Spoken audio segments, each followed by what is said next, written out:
Amigos, amados, vamos agora finalizar o livro de Amós com o capítulo 9. Eu vou separar o livro de Amós em duas partes. Primeiro, o veredito de Deus. E a segunda parte, a restauração de Israel. A primeira parte vai do versículo 1 ao versículo 10. E a segunda parte vai do versículo 11 ao versículo 15. No capítulo 9 agora, Deus fala com Amós através de uma visão profética como Senhor e como juiz.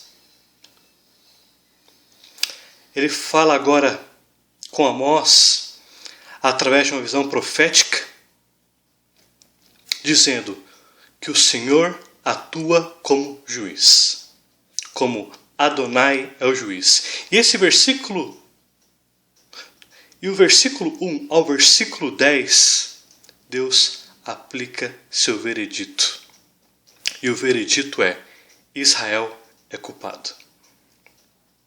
Mas, a partir do versículo 11 ao versículo 15, Deus concede a sua graça, misericórdia, amor e cumpre todas as suas alianças na restauração de Israel, na restauração dos judeus em uma terra onde estará todos os crentes em Adonai. Então, versículo 1. Vi o Senhor que estava em pé junto ao altar e me disse: fere os capitéis e estremecerão os umbrais. Faze tudo em pedaços sobre a cabeça de todos eles. Matarei a espada até o último deles. Nenhum deles fugirá e nenhum escapará. Então, vamos entender aqui no capítulo 9. A visão profética agora é diferente das outras visões proféticas que Amós teve.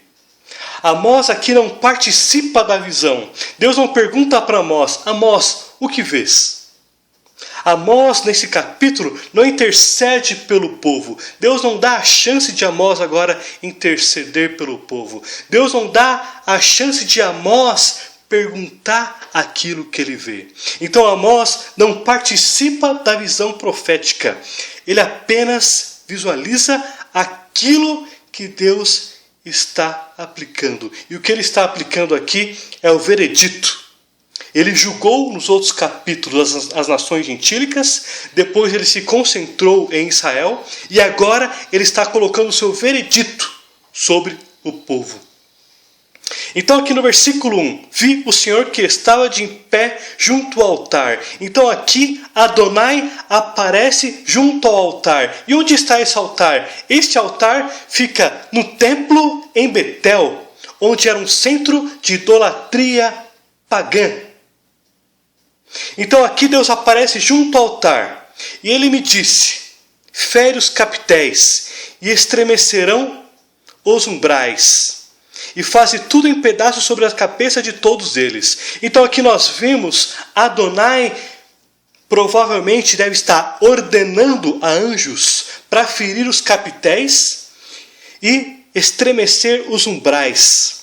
Os capitéis é uma estrutura de coluna. Os capitéis ficam acima da coluna, uma estrutura de colunas. E esses capitéis ficam acima das colunas. Assim como os umbrais ficam abaixo das colunas. Deus está dizendo o seguinte: fere os capitéis, a estrutura acima das colunas, e estremeça os umbrais. Ou seja, haveria um balanço muito intenso neste templo em Betel. Então Deus aqui está julgando, ele começa o julgamento sobre Israel justamente no centro de idolatria. No templo onde havia adoração a deuses. E ele está dizendo: fere os capitéis e estremeçam, balancem os umbrais. E aí você começa a entender o cenário onde o templo desmoronaria. E aí Deus diz o seguinte: e faze tudo em pedaços sobre a cabeça de todos eles. Matarei a espada. Então nós vimos aqui, os que não morreriam com a queda do templo pagão que estava em Betel, com os destroços, com a coluna caindo por cima dos corpos, com tantas mortes, nesse grande estrondo de paredes, morreriam à espada, até o último que estivesse nesse templo em Betel, pagão, morressem.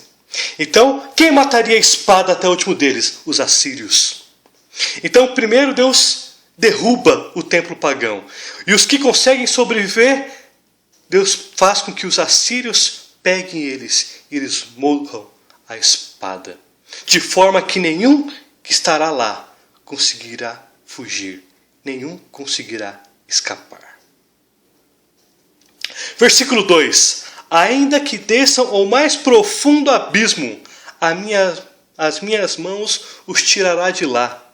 Se subirem ao céu, de lá os fareis descer.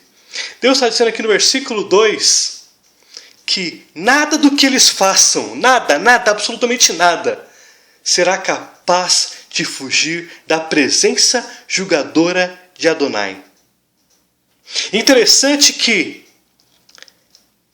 aqui ele denota que ainda que desçam ao profundo abismo, o profundo abismo é o Sheol, é um lugar controlado por Deus somente, não é o Kever, que é a sepultura.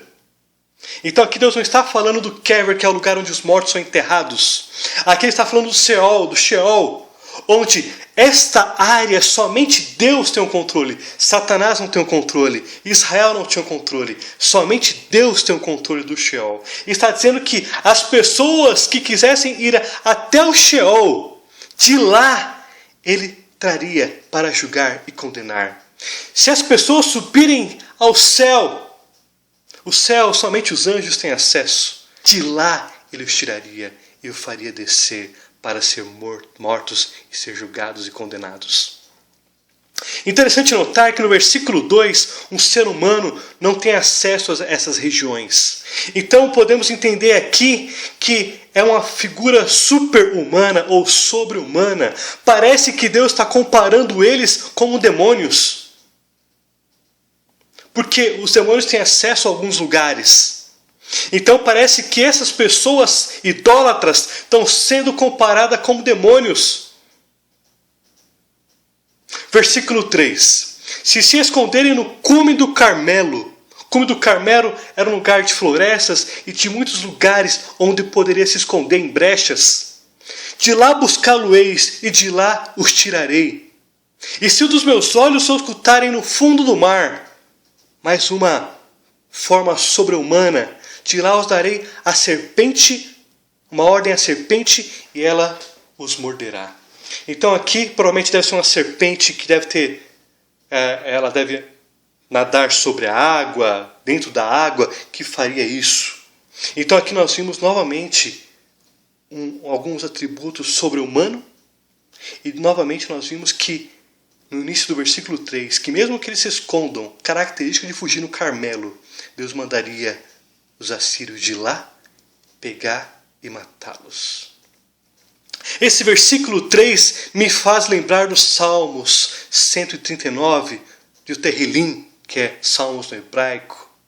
Senhor, tu me sondas e me conheces, tu sabes quando me assento e me levanto, esquadrinhas o meu andar e meu deitar. Sábio antes mesmo de eu falar as palavras que eu falarei. Ainda que eu fosse ao Sheol, aos altos céus, tu estarás lá. Então aqui me faz ver a onipotência de Yahweh, do Deus de Israel, que nada escapa aos olhos de Deus. Versículo 4. Se forem para o cativeiro diante dos seus inimigos, darei ordem à espada, eles os matará. Aqui mostra, mesmo que eles fossem pegos pelos assírios, ou mesmo que eles se entregassem para não ser mortos, como uma tática para não morrerem, mesmo assim eles morreriam à espada. Ele diz: porei os meus olhos sobre eles para o mal e não para o bem. Deus não faz o mal, mas Ele usa o mal. Deus, Ele é santo. Então Deus, por ser santo, Ele não faz o mal, mas Ele usa o mal. Então Ele está fazendo o mal agora para castigar os idólatras. Ele usa meios do mal para castigar, disciplinar as nações. E agora foi com Israel. Versículo 5. Porque o Senhor dos Exércitos, Adonai Tsabaoth, é o que toca a terra, e ele a derrete. E todos que habitam nela se enlutarão. Ela subirá toda com o Nilo, e abaixará como o rio no Egito. Deus está controlando a maré. Deus tem o controle sobre a maré. Ele toca a terra, ele a derrete. Ele está dizendo que ele tem o controle sobre a natureza. Ele está dizendo que os que habitam na terra ficarão de luto. Ele diz que subirá toda como o Nilo, controle sobre a maré, e abaixará como o rio no Egito. Versículo 6. Deus é que edifica suas câmaras no céu. Edificar no hebraico é baná. O que significa edificar no contexto hebraico aqui? Que é você formar ou criar algo em cima do que se existe. E aqui as câmaras no céu. As câmaras é malot no hebraico. Aqui Deus está dizendo que Ele tem o controle, Ele forma e reconstrói de algo existente a física que rege a Terra, o sistema solar. A sua abóbata é o arco que fundou a Terra. Aqui, no contexto geral, Ele está explanando fisicamente a formação da Terra e o que rege a rotação da Terra, dos planetas e Sol à sua volta. E é o que chama a água do mar, as águas do mar, derrama sobre a terra. O Senhor é o seu nome, Adonai é o seu nome. Aqui Deus está destacando que Adonai é o seu nome. Senhor no hebraico quer dizer que Ele é um Deus que quer súditos, pessoas que adorem a Ele, pessoas que se submetam à autoridade dEle, pessoas que submetam à sua senhoria, ao seu senhorio. Então ele está destacando, o Senhor Adonai é o teu nome. Ele está destacando aqui, por quê? Porque não é Moloque o seu nome, não é Refã o seu nome, não é Artemis ou qualquer outro deus grego, qualquer outro deus que eu possa falar aqui. Não é esse o seu nome. Adonai é o seu nome. Ele quer ser adorado exclusivamente, somente a Ele, apenas por Ele e apenas para Ele. Não é outro deus que eles estavam adorando em Betel. Ele é Deus, o Criador dos céus e da terra, o Deus que criou as câmaras no céu, a abóbata, e fundou a terra, e o que chama a água de mar e derrama sobre a terra. Adonai é o seu nome. As câmaras no céu também, o céu no hebraico é Shamaim, que quer dizer o seguinte, esse Shamaim no hebraico dá um duplo céu. Um céu visível aos olhos dos humanos e um céu invisível. Então Deus está dizendo o seguinte, Ele tem um controle também sobre os níveis de céu. A câmaras também dá a entender que a Maalot, degraus. Então ele edifica também os níveis do céu. Ou seja, o poder, a criação de Deus, ela vai muito além daquilo que nós vemos com nossos olhos quando nós olhamos para o céu e contemplamos. Porque acima desses céus que é visível aos olhos humanos. Deus está dizendo que Ele tem o controle sobre os céus, que está acima dos céus. Versículo 7. Não sois vós para mim, ó filho de Israel, como os filhos dos etíopes, diz o Senhor. Até aqui, eles achavam que eram exclusivos, que Deus não tocaria neles, mesmo eles pecando, mesmo eles praticando idolatria, mesmo fazendo sacrifícios humanos. E aqui Deus está dizendo o seguinte: vós, ó filho de Israel, não sois vós como os etíopes? Deus agora rebaixou aquele reino idólatra ao mesmo nível dos etíopes, dos gentios. Deus colocou no mesmo nível os idólatras judeus, Israel, com os idólatras gentios. E está no mesmo nível de idolatria. Não foram porque eles foram redimidos, porque agora, não foi porque Deus esteve com eles com mão forte, protegendo, abençoando-os. Eles seriam isentos do castigo, como Deus fez com os gentios no início do capítulo 1. Agora Deus está usando a mesma forma que Ele usou com os gentios, usando com os judeus. Não fiz eu subir a Israel da terra do Egito, de Caftor os filisteus e de Kir os sírios, de Kir os sírios era uma região da Mesopotâmia, de onde eles vieram, e agora eles voltariam como escravos. Deus está dizendo o seguinte: não pouparei vocês, ó filhos de Israel, ó meu povo, porque vocês abandonaram a mim. Vocês abandonaram a verdadeira adoração a mim para seguir outros deuses. Vocês estão no mesmo nível que as nações gentílicas. Eu livrei vocês do Egito. Eu fiz os maiores milagres da Bíblia. Me apresentei, sustentei vocês 40 anos no deserto. Nenhuma outra nação teve esta bênção ou estas bênçãos. Vocês foram os que mais prosperaram no mundo. Mas mesmo assim, vocês preferiram seguir outros deuses, e por isso eu rebaixei a vocês nos mesmos níveis que os etíopes, idólatras, como vocês estão. Versículo 8. Eis que os olhos do Senhor estão contra este reino pecador. Eu destruirei sobre a face da terra, mas não destruirei de todo a casa de Jacó, diz Adonai. Aqui vamos lembrar novamente de Salmo 139. Nada escapa aos olhos do Senhor Deus.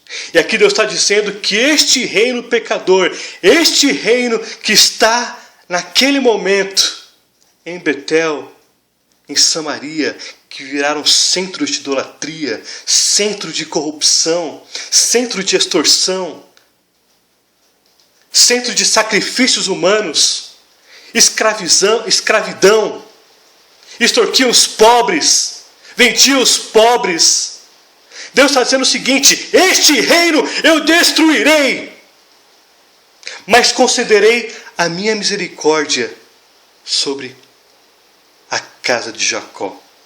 Em outras palavras, eu lembro que eu fiz a promessa para Abraão, para Isaac, para Jacó, a promessa que eu fiz com Davi.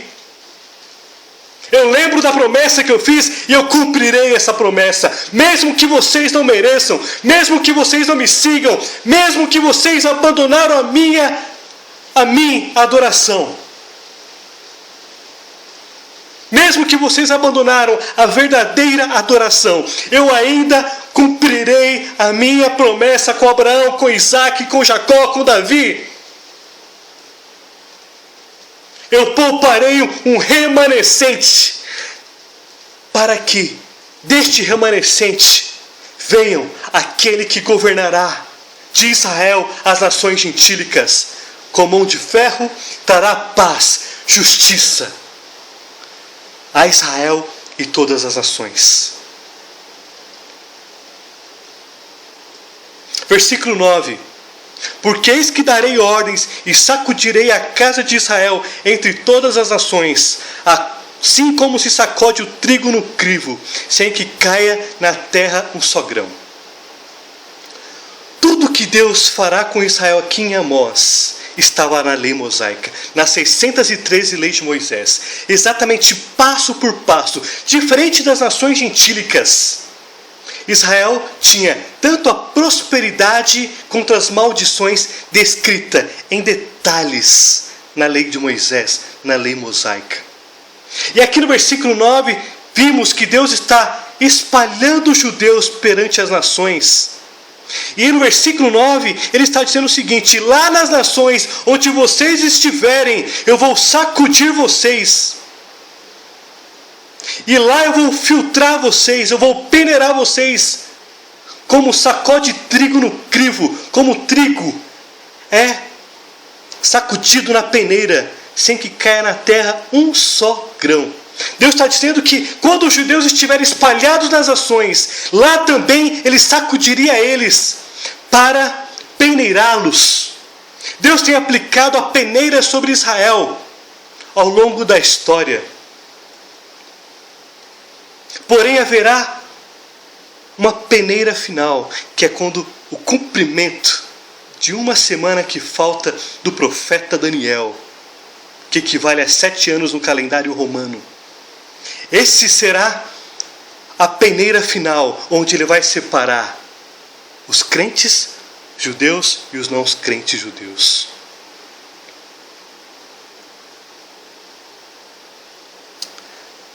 Versículo 10. Todos os pecadores do meu povo morrerão à espada, os quais dizem: o mal não alcançará, nem nos encontrará. O mal aqui, no hebraico, é desastres. Desastres seguidos de eventos da natureza. Aqui o povo estava achando que por eles serem a nação escolhida, o povo escolhidos, eles podiam pecar, fazer tudo à vontade, que Deus não castigaria. Deus está dizendo o seguinte: vocês que acham isso, vocês morrerão. Aqui termina a primeira parte do capítulo 9. E agora, na segunda parte, eu falarei sobre a restauração de Israel, a visão da bênção futura, onde haverá um reino de judeus crentes e gentios crentes, onde os judeus liderarão os gentios e onde Jerusalém será restaurado para todo sempre, com paz eterna. Baruch atah Adonai Eloheinu. Amém.